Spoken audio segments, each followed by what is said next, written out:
Latar belakang Pancasila dan Undang-Undang Dasar 1945 adalah fondasi utama sistem ketatanegaraan Indonesia. Pancasila berfungsi sebagai dasar negara dan pandangan hidup bangsa. Pembukaan Undang-Undang Dasar 1945 adalah norma hukum tertinggi yang meneguhkan keberadaan Pancasila. Mengapa semangat Pancasila bisa membantu kita hidup bersama dengan damai dan rukun?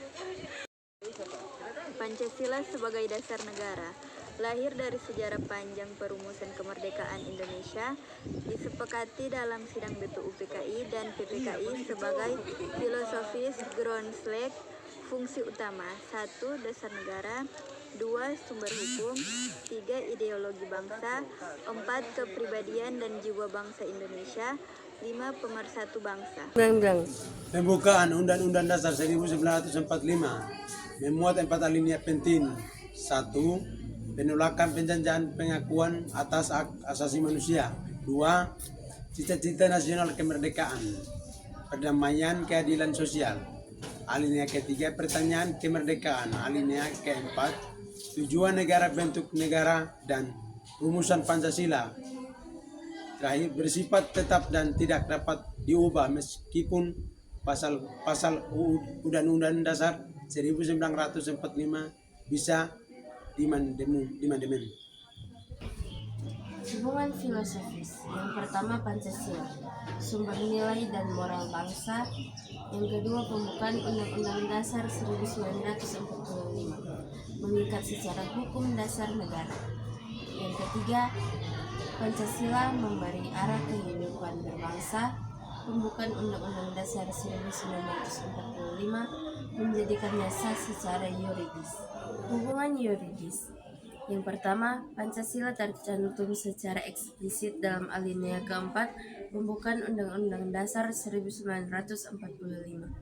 Yang kedua, Pancasila menjadi sumber dari segala sumber hukum negara. Yang ketiga, semua peraturan perundang-undangan di Indonesia harus berlandaskan Pancasila dan Undang-Undang Dasar 1945. Keempat, keduanya menempati kedudukan paling tinggi dalam hierarki hukum Indonesia. Hubungan politis. Yang pertama, Pancasila, cita-cita, arah perjuangan bangsa, dan dasar konsensus politik nasional. Yang kedua, pembukaan Undang-Undang Dasar 1945 menegaskan secara konstitusional tujuan bernegara. Yang pertama, melindungi segenap bangsa dan seluruh tumpah darah Indonesia. Yang kedua, mencerdaskan kehidupan bangsa. Yang ketiga, memajukan kesejahteraan umum. Yang keempat, ikut melaksanakan ketertiban dunia berdasarkan kemerdekaan, perdamaian abadi, dan keadilan sosial. Kedudukan Pancasila dan pembukaan Undang-Undang Dasar 1945 tidak dapat dipisahkan, integral dan saling menguatkan, bersifat tetap, final, dan mengikat. Pembukaan Undang-Undang Dasar 1945 tidak bisa diamandemen sehingga Pancasila tetap menjadi dasar negara, menjadi landasan kehidupan demokrasi dan hukum di Indonesia.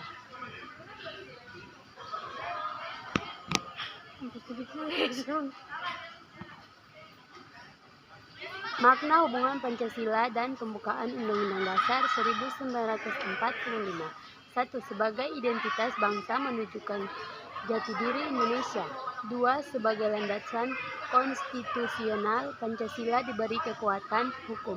3. Sebagai pedoman praktis, semua aspek pembangunan nasional harus sesuai Pancasila dan pembukaan Undang-Undang Dasar 1945. 4. Sebagai pemersatu, menyatukan seluruh perbedaan suku, agama, dan budaya dalam satu ikatan bangsa. Kesimpulan. 1. Hubungan Pancasila dan pembukaan Undang-Undang Dasar 1945 adalah erat, mendasar, dan bersifat mutlak. 2. Pancasila hidup dalam pembukaan Undang-Undang Dasar 1945 dan pembukaan Undang-Undang Dasar 1945 mendapat legitimasi filosofis. dari Pancasila. 3. Keduanya menjadi fondasi negara Indonesia yang tidak dapat diubah dan menjadi pedoman dan mewujudkan cita-cita bangsa. Demikianlah materi dari kami.